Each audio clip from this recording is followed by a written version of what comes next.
Is our world prime and ripe for a spiritual awakening?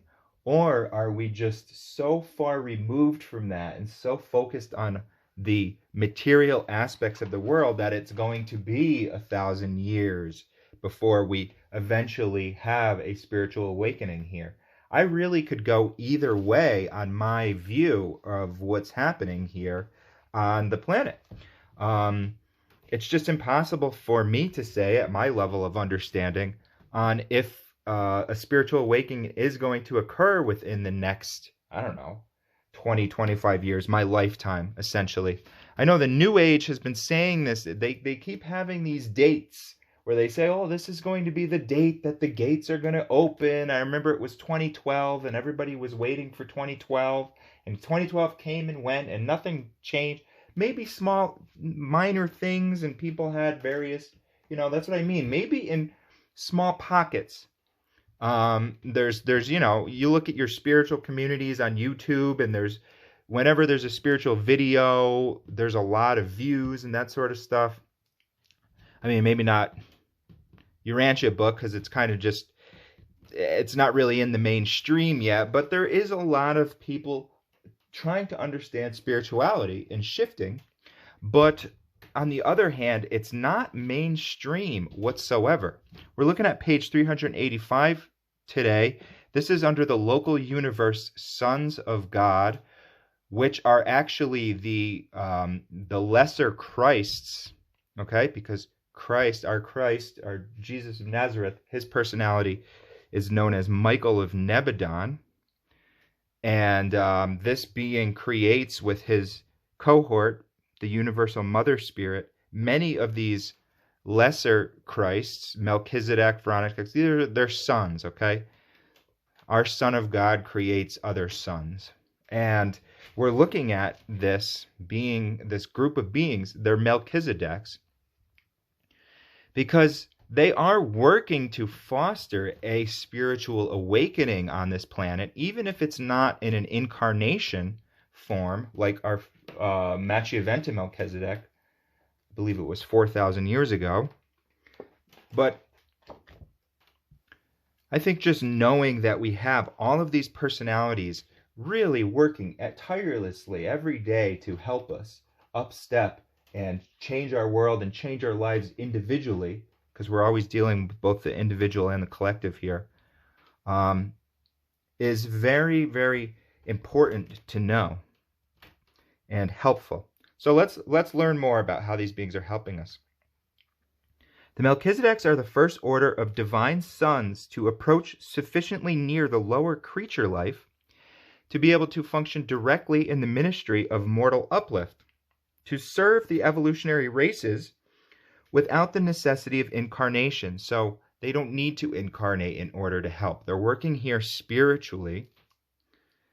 These sons are naturally at the midpoint of the great personality descent. All right, so you're talking about God the Father and then creating his creator sons, by origin being just about midway between the highest divinity and the lowest creature life of will endowment. So we are the lowest creature life of will endowment.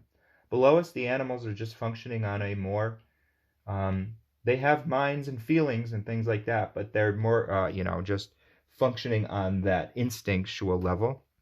So we are the lowest creature life. They thus become the natural intermediaries between the higher and divine levels of living existence and the lower, even the material forms of life on the evolutionary worlds. The seraphic orders, that would be like your angels, delight to work with the Melchizedek. So they're not actually angelic beings. They are a different, there's so many different types of beings that have different functions. In fact, all forms, and what else would you expect in a practically infinite universe? All forms of intelligent life find in these sons understanding friends, sympathetic teachers, and wise counselors. So you're starting to get the feeling of these wise men, not men, I mean, wise Melchizedeks. The Melchizedeks are self-governing order, and I don't know if that just means they're all male. I don't think it really matters, but I wouldn't let any of that, if you're a woman and you want there to be a Melchizedek woman, then, that's fine. I don't think they use this kind of interchangeably, these terms. A lot of time they just refer to man, even though we know there's men and women on the planet. So the Melchizedeks are a self-governing order. With this unique group, we encounter the first attempt at self-determination on the part of the local universe beings and observe the highest type of true self-government. So we have an analogous concept, almost like a libertarian, where people would like to think that we can govern ourselves, that we don't need this government. Let's just let all the people figure it out. Well, you'll see about the complexities of that. These sons organize their own machinery for their group and home planet administration. I believe that just means their, administration. I don't think it means actual machines. As well as that for the 6 associated spheres and their tributary worlds. And it should be recorded that they have never abused their prerogatives, folks. That's why they could do self-government. If we did self-government, well, I mean, even our elected government abuses their prerogatives, right? Not once throughout all the universe of Orden Vontan, super universe, have these Melchizedek sons ever betrayed their trust. That means, folks, that they're not making these errors, which are these self-serving, self-motivated type of errors. They're constantly working for the totality of the being, that sharing mentality, that service mentality that is so crucial and important to this book and to our own lives.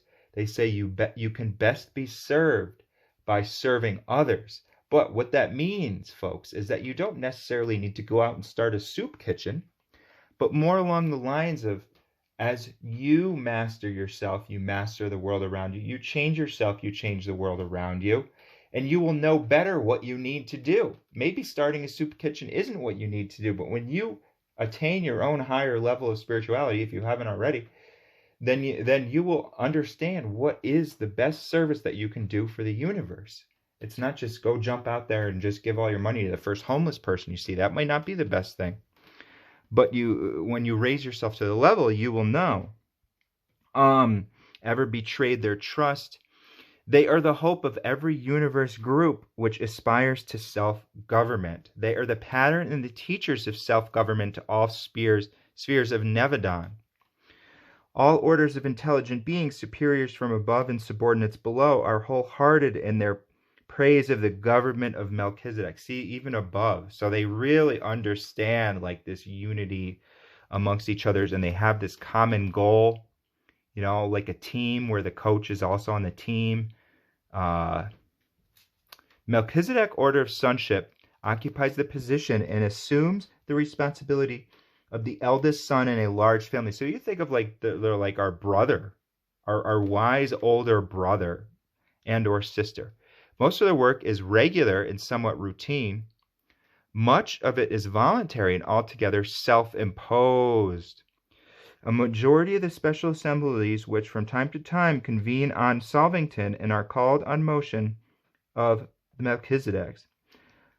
On their own initiative, these sons patrol their native universe. They maintain an autonomous organization devoted to universe intelligence, making periodical reports to the Creator Son, independent of all information coming up to universe headquarters through the regular agencies concerned with the routine administration of the realm. So really solid let's see here. They are by nature unprejudiced observers. A lot to aspire here. Listen to the positivity of this reading. This is what we're putting into our minds when we dwell on the Urantia book. Look at, even you can just, if you circled every positive word, they have full confidence. Wow, that's good. Because remember, your mind is programmable. So anytime this type of thing goes into your mind, you're creating not this, rot gut thing. If you watch a horror movie, that's creating negative synapses and stuff. They have full classes of all intelligent beings. Okay, intelligence, another positive word for you. The Melchizedek functions as mobile and advisory review courts of the realms. These universe sons go in small groups to the world to serve as advisory commissions, to take depositions, to receive suggestions, and to act as counselors, thus helping to compose the major difficulties and settle the serious differences which arise from time to time in the affairs of evolutionary domains. So you can see how much work is required to upkeep. You're talking about 3.5 million inhabited worlds in this local universe. Geez, imagine how much work it is just to do just one nation, and to make sure things are functioning smoothly in that. These eldest sons of a universe are the chief aides of the bright and morning star. That's like the main archangel, maybe even beyond an archangel. It's the first being below the local universe creator son and the creative mother. That's their first offspring. They call it Gabriel. When a Melchizedek goes to a remote world in the name of Gabriel, he may, for the purpose of that particular mission, be deputized in the name of the sender, and in that event will appear on the planet assignment with the full authority of the bright and morning star. Especially is this true of those spheres where a higher sun has not yet appeared in the likeness of the creatures of the realm. Now, those could be things other than our Jesus of Nazareth. Other planets will get things like a Trinity teacher son. There's other higher beings that aren't local universe sons. Jesus is not a local, even though he's a local universe creator son. He hailed from the Trinity. And there's other beings that hail from the Trinity that come to a planet. They teach. So it's not, we had our Jesus of Nazareth was our, super universe or Trinity origin, okay? When a creator son enters upon the bestowal career of an evolutionary world, he goes alone, but when one of his paradise brothers, an avonal son, enters upon a bestowal, he is accompanied by the Melchizedek supporters, 12 in number. So that's another being that could come to our world, an avonal. So efficiently contribute to the success of the bestowal mission. They also support the paradise avonals on magisterial missions to the inhabited worlds. And in these assignments, the Melchizedeks are visible to the mortal eyes, if the avonal son is also thus manifest. Imagine, people, if all of a sudden there's like, all right, this world is ready for an avonal. I don't know. I mean, probably not. We'd probably, put them up on a cross if we got another one. I laugh, but it's not. You either got to laugh or cry. There is no phase of planetary spiritual need to which they do not minister. They are the teachers who so often win whole worlds of advanced life to the final and full recognition of the Creator Son and His Paradise Father. You see what they're trying to do here, people? It seems like such a simple concept. They're all just trying to get people to, once you believe in God, folks, you can't do a murder. When you truly, truly have that, you can't do materialism at the price of your fellow humans and backstab up the corporate ladder, or all of these terrible things, do a war so that you can get more, whatever is happening here. They're just trying to, that's such a simple solution. That's all we're trying to do. You might still, now here, this is where it goes. Listen, the Melchizedeks are well nigh perfect in wisdom, but they are not infallible in judgment. So even they believe in God wholeheartedly, not more than belief. They know God. But they'll make a little judgment error here and there, just like we would. Maybe I wouldn't do the best thing for my neighbor. For instance, maybe I'll put my music up, but I'm not going to go over and kill the guy. You see the difference there? You might make a little error here and there when you're a son of God, just like the Melchizedeks do, son and daughter. When detached and alone on a planetary mission, they have sometimes erred in minor matters. Folks, we are detached and alone on planetary mission right now. This is an isolated world, a world of rebellion. We have God dwelling within us. I've maybe heard that voice once or twice in my whole entire life. everything seems so mundane, and it's very rare that we have these glimmers of spiritual realities, for me at least, because of where I'm at. Um, you know, so it's there's we talk about, wanting to change the world and this and that and stuff like that. It might not be ready for it. And in that case, the best understanding that you could have is that it's what you've been saved out of through your faith walk in your faith journey. You don't have to accomplish saving the world today or tomorrow.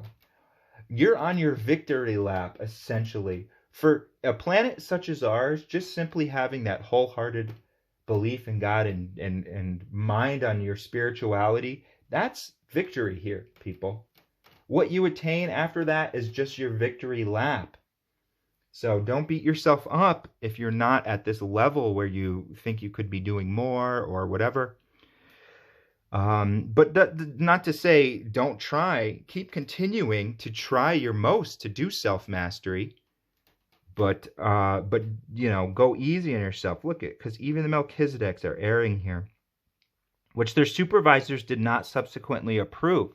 Such an error of judgment temporarily disqualifies a Melchizedek until he goes to Solvington and in audience with the Creator's Son receives that instruction which effectually purges him of the disharmony which caused disagreement with his fellows. So kind of rehabilitation. And then following the correctional rest, reinstatement to service ensures on the third day. See, it's only a short time, but these minor misadaptations in Melchizedek function have rarely occurred in Nebadon. These sons are not increasing in order. Their number is stationary, although varying in each local universe. The number of Melchizedeks of record on their headquarters planet in Nebadon is upward of 10 million people. So that's the scope that we're dealing with here when it comes to Melchizedek. So that's just really profound and concise and super clear information about the Melchizedek. There's more here. So make sure you're liking and subscribing to the Urantia book channel. We'll get into more of this. And who knows, if we get enough people, we could really get this out into the mainstream. And this could be, who knows, but our little group here might be a catalyst for some type of larger mainstream spiritual awakening. We don't know. We just have to keep going and trying and doing our best and putting our mind onto things like this, and then seeing where the chips may fall. All right, folks, thanks again, and we'll see you next time. Take care.